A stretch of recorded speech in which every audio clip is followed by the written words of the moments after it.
Alam mo ba na may matatagpo ang abandoradong bayan sa Turkiye na ang kabahayan Malakasel ang datingan, pero not so happiest place on earth?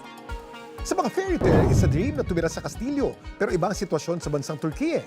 Nasa halos 6 na kastilyo doon ang matatayog na nakatayo at tila kumakaway-kaway pa, pero walang tumitira. Tinatawag ang lugar na ito na Burj Al Babas na may hahambing daw sa isang ghost town. Itinayo ito noong 2014 para sa mga mayayaman na handang gumastos ng halagang katumbas ng 24 hanggang 33 million pesos. Makatira lang sa kastilyong bahay.